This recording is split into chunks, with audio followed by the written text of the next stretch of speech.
ሴት ልጅ ብልሃተኛና ጥበበኛ ነች ሲባል ሰምተን እናቅ ይሆናል። በዛሬ ቪዲዮ ላይ የሴት ልጅ ብልሃተኝነት ወይም ደግሞ ጥበበኝነትን የማስቃኛችሁ ይሆናል።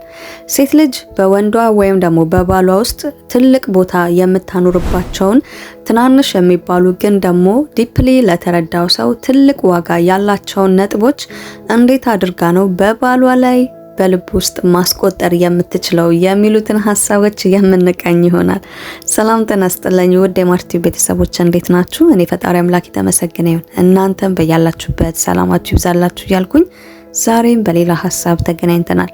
በዛሬው ሀሳቤ ላይ ላስቃኛችሁ የወደድኩት ምንድነው ሴት ልጅ የወደዳትን አጋር ወይም ደግሞ ባለቤቷን እንዴት አድርጋ መማረክ እንደምትችል አሊያም ደግሞ እንዴት አድርጋ ልቡ መግዛት እንደምትችል እንደተባለው ጥበበኝነቷንና ብልሃተኝነቷን እንዴት እንደምትጠቀም የማስቃኛችሁ ነው የሚሆነው። በመጀመሪያ ደረጃ እንግዲህ ያስኩላችሁ ምንድነው ሴት ልጅ በባሏ አሊያም ደግሞ በወደዳት አጋር ላይ የምታሳያቸው ምልክቶች ያንን ወንዷን ማደናነቅ ነው። ያው ወንድ ልጅ ሌላ ሰው ከሚያደንቀው ይልቅ በሚስቱ አሊያም ደግሞ በፍቅር አጋሩ እውነተኛን አድናቆት ሲሰማ በጣም የሚደሰትበት ነጥብ ነው። ወንድ ልጅ ከወደደ ወይም ደግሞ ካገባ በኋላ ከሷ ውጪ ሌላ ዓለም የለውም። ስለዚህ ያቺ ሴት የምትሰጠው ትንሽም ሆነ ትልቅ አድናቆት እጅግ በጣም በሱ ልብ ውስጥ ትልቅ ቫልዩ አለው ማለት ነውና እቺ ጥበበኛ ሴት ባሏን እንዴት አድርጋ ማንገስ እንዳለባት፣ ባሏን እንዴት አድርጋ ይሄ የወንዳ ወንድ ስሜቱን እንዲያወጣና የበለጠ ኃይሉን እንዴት መጠቀም እንዳለበት የምታሳየው ሴት ናት። ከሷ ውጪ ማንም ሰው በዛ ደረጃ ቢለው የዛን ያህል መነቃቃት አይፈጥርለትምና እቺ ጥበበኛ ሴት ጥበቧን በዚህ መንገድ ትጠቀማለች ማለት ነው። አካሏ ነው። አካሏን እንዴት ማነቃቃት እንዳለባት፣ አካሏን እንዴት ያለውን ኃይል አውጥቶ እንዲጠቀም ማድረግ እንዳለባት ታውቃለች። በሌላ አባባል ደግሞ ኢነርጂ ትሆነዋለች ማለት ነው። ስለዚህ እቺ ሴት በዚህ ደረጃ ጥበበኝነቷን ብልሃተኝነቷን ለባሏ ኃይል በመሆን ትገልጻለች ማለት ነው። ሀሳቦቹን በደንብ ትዝናኑባቸዋላችሁ ብዬ አስባለሁ ማለት ነውና የመጀመሪያው ነጥቤ እንግዲህ ይሄ ነው ማለት ነው። ባሏን ወንዳ ወንድ ስሜቱን እንዲያወጣ ወይም ደግሞ ይሄ ኃይሉን ኢነርጀቲክ ሆኖ እንዲጠቀም የምታደርገው ሴት ናት ማለት ነው። በሌላኛው ነጥቤ ደግሞ ያስኩላችሁ ምንድነው ባሏ በወጣበት ቦታ ስኬታማ ነገሮችን በድል እንደሚወጣ የምታደርገው ሴት ነች። በሄደበት ቦታ ሁሉ እሱ ያለበት ቦታ አሪፍ ቫይብ እንደሚፈጥር አይነት ስሜት በሱ ውስጥ መፍጠር የምትችል ሴት ናት ማለት ነው። ምክንያቱም አንተ ጎበዝ ነህ፣ ነገሮችን የምታደርግበት መንገድ በጣም አሪፍ ነው፣ ደስ ይለኛል፣ አንተ የኔ ጀግና ነገሮችን የምታደርገው በቅንነት ነው፣ በፍቅር ነው ብላ ስትለው በስማም ያ ወንድ ያለ የሌለ ኃይሉን ነው በቃ የምታወጣው ማለት ነው። ምክንያቱም እቺ ሴት ያንን ቃል የምትናገረው ለራሷ ጥቅም ብቻ አይደለም። አንደኛ ላሉበት የፍቅር ግንኙነት ወይም ለትዳራቸው ደስ የሚል ቫይብን መፍጠር ትችላለች። ሁለተኛ ደግሞ በባሏ ውስጥ ወይም ደግሞ በፍቅር አጋሯ ውስጥ የምትፈጥረው ይሄ የወንዳ ወንድነት ስሜቱን ከፍ የምታደርግለት አለ መጀመሪያ እንደጠቀስኩላችሁ። ከዛ ባሻገር ግን በሚሰራበት ቦታ ላይ ራሱ አንተ የምትሰራው ነገር ወይም አንተ የምታደርጋቸው ነገር በሙሉ ልብህ ነው ወይም ደግሞ በፍቅር ነው ነገሮችን የምትሰራውና የምትሰራበት ቦታ ውጤታማ አለመሆን አይችሉም። ወይም ደግሞ የራሱንም ስራ የሚሰራ ከሆነ በዚህ ስራ ፍቅር እንደሚሰራ ስትገልጽለት ያ ወንድ ምን ያህል ደስ እንደሚለው መገመት እጅግ በጣም ቀላል ነው። ምክንያቱም በዚህ ሰዓት የሰው ልጅ ገንዘብ ከሚሰጥ ወይም ደግሞ የሚታዩ ነገር ከምንሰጥ ይልቅ በተለይ ደግሞ ይሄ በስጋም በስሜትም ከተቀራረብ ነው ወይም ደግሞ ከተዋሃድ ነው አካል ጋር ይሄ ኃይልን ማጋራት በፍቅር የተሞላ ስሜት ለዛ ሰው መግለጽ ከምንም በላይ ነው። ምንም አይነት ስጦታ ምንም አይነት የሚታይ ነገር አይገልጸውም ማለት ነውና ወንድ ልጅም ብትሆን በስጋም በስሜትም አንድ የሆንካትን አካልህን በቃላቶች ብታደናንቃት ምን ያህል እሷ ውስጥ ስሜት እንደሚፈጥር መገመት ቀላል ነው። ሚስትም ባልሽን በዛ ደረጃ አንቺ ካላደናነቅሹ ከዛ ውጭ የሚመጡ ኢንተርናል የሆኑ አድናቆቶች ለሱ በዛ ደረጃ ያን ያህል ያንቺን ያህል ቃላቶች ልቡን አያሞቁትም ማለት ነውና ይህንን ነገር ስታደርጊ አንደኛ ለሚሰራበት ስራ ከልቡ ሆኖ በመነሳሳት እንዲሰራ ታደርጊዋለሽ። ሁለተኛ በሱ ውስጥም የምትፈጥሪው ስሜት አለ። በዛውም ደግሞ ፍቅርሽንና ትዳርሽን የምትንከባከቢበት መንገድ ነውና እቺ ብልሃተኛ ሴት ይሄንን ነገር ታደርጋለች ማለት ነው። ባሏን ታደናንቀዋለች። የሚሰራበትን መንገድ ሊሆን ይችላል። እሱ የሚያደርጋቸው ነገሮች በሙሉ በፍቅር የተሞሉና ውጤታማ ስኬታማ እንደሚሆን ያንን ነገር ትነግረዋለች ማለት ነው። ይሄ ስንሰማው ቀላል ሊመስል ይችላል፣ ግን በስሜት ደረጃ በቃላት ደረጃ ያ ነገር ለኛ ላልነው ሰው ስንገልጸው እጅግ በጣም ልብን የሚያሞቅና የሚያቀላልጡ ሀሳቦች ናቸው ማለት ነው።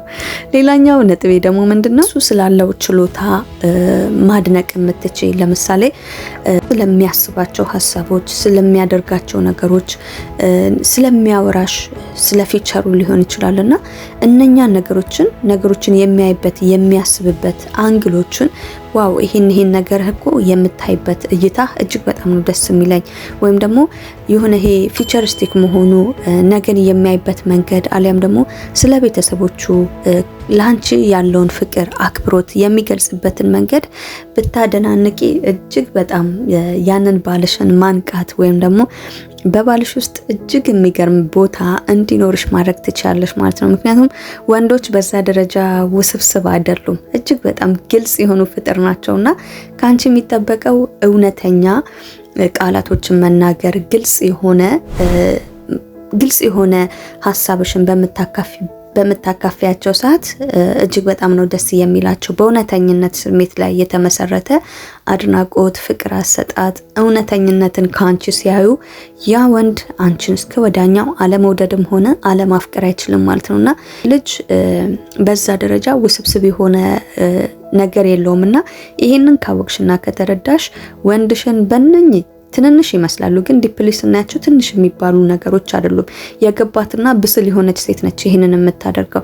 በዘመናችን ላይ እንደምናየው ሁሉም ሴት ነው እያልኩ ሳይሆን አንዳንድ ሴቶች ባላቸውን ያፎካክራሉ። እንደ ከሌ ብትሆን አታይም እንደ ከሌን አታይም እንደ ምናምን እያሉ የባላቸው ሞራል ዝቅ የሚያደርጉ አሊያም ደግሞ እሱ አነሰም በዛም እንዳለው እውቀት ልክ ሰርቶ የሚያመጣው ገንዘብ አለ አይደል? ያንን ገንዘቡን ከማብዛት ይልቅ ወይም ደግሞ ያለ ምስጋና የምትቀበይ ከሆነ ወይም ደግሞ አለ አይደለ ተጨማሪ ያስፈልገናል ወይም እጃችሁ ላይ ያለውን ነገር ምስጋና ሳይኖር ዝም ብለሽ ብቻ የምትቀበይ አይነት ሴት ከሆንሽ እጅግ በጣም በስነ ልቦናው ላይ ባልሽን ትጎጂዋለሽ ማለት ነውና ልልሽ የፈለኩት ሀሳብ ምንድነው? እቺ ብልሃተኛና ጥበበኛ የሆነች ሴት ባሏ ምንም አይነት ስራ ይስራ፣ ምንም አይነት ከፍተኛም ገቢ ኑረው፣ መካከለኛም ገቢ ኑረው፣ ዝቅተኛም ገቢ ኑረው እሱ ያመጣውን ነገር ለቤተሰቧና ለራሷ ለልጆቿ የሚከፍለውን መስዋዕትነት የምትረዳና ባሏን በፍቅር አነሰም በዛም የሚያቀርበውን ነገር በምስጋና የምትቀበል ሴት ባሏን እጅግ በጣም በስነ ልቦናውም ላይ እየሰራችው ያለችው። ሁለተኛም ነገር ደግሞ ከአንደበቷም መልካም ነገር ሲወጣ አመሰግናለሁ ባለቤቴ፣ ለኔም ለልጆቼም የምትከፍለው መስዋዕትነት እረዳለሁ። አንተ ባትኖርኩ በዚህ ደረጃ እኛም ደስተኛ አንሆንም። ያንተ መኖር ለኛ ትልቅ ድጋፍ ነው። ገብቷቸዋል አይደል? እነኚህ ነገሮች በትዳር ውስጥ ብናወራቸው ወይም ደግሞ በዚህ ደረጃ ሚስት ለባሏ ይሄንን ቃል በምትገልጽለት ሰዓት ያ ወንድ ልጅ ባለ በሌለ አቅሙ የበለጠ አቅርቦትን ለመስጠት የበለጠ ሚስቱንና ቤተሰቦቹን ለማስደሰት የማይጥርበት መንገድ የለም ማለት ነውና እቺ ጥበበኛ ሴት ይህንን ነገር ለባሏ በመንገር ኢነርጂ ትሆነዋለች ማለት ነው። ስለዚህ ይህንን ነገር የምታደርግ ሴት ባሏ እጅግ በጣም ይማረክባታል ማለት ነው። ሁላችሁን ሀሳቦች ለባሏ የምታደርግ ሴት በሆነ አጋጣሚ ከባሏ ጋር ብትጋጭ ሰው ነውና ሰው ከሰው ይጋጫል አይደል? የሆነ ነገር ብታስቀይመው እንኳን ያ ባል ያችን ሴት መቀየም አይችልም። በብዙ አንግል ልቡን ሰርታዋለች፣ በብዙ ያንን አጋሯን ሰርታዋለች። ገብቷቸዋል አይደል? ምንም እንኳን የሆነ ነገር ከሰው ጋር ወይም ምንም የሆነን ሰው ብንወደው የሚያስቀይመን ፓርቲ ይኖራል። እቺ ሴት ግን በዛ ደረጃ ሊቀየማ መስማት አይችልም ማለት ነው። ኦኬ ሰውነንና ለጊዜው እናደዳለን ምናምን ነገር ከዛም በኋላ ግን ያችን ሴት መዝጋት አይችልም ወይም ያችን ሴትን ቂም ሊይዝባት አይችልም ሐሳቤን ካገኛችሁት ማለት ነውና ይሄ የምንሰጣቸው መልካምነት ባላችን የምናደንቀው ለባላችን መልካም የምንሆንባቸው መንገዶች አንደኛ ትዳራችንን ይሰሩታል፣ ሁለተኛ ደግሞ ፈጣሪ ባርኮ ለሰጠን ትዳር አጋራችን እኛ እንደ ሴት እንደ እንስት የሚጠበቅብንን ማድረግ አንደኛ የውዴታ ግዴታችንም ነው ማለት ነው። ስለዚህ ይህ ነገር የገባት ሴት በእነኚህ በገለጽኩላችሁ ቃላቶች የባለቤቷን አሊያም ደግሞ ያጋሯን ልብ ይሄን በመሳሰሉ ተግባሮቿ ማሸነፍ ትችላለች ማለት ነው። ቪዲዮም ላወራችሁ የወደድኩት የጥበበኛ ሴት ባሏን እንዴት አድርጋ ማንገስ እንደምትችል በዚህ መልኩ ተወያይተናል ማለት ነው። በቀጣይ በሌላ ሀሳብ እስከምንገናኝ ድረስ በያለንበት ቸርን ሰንበት።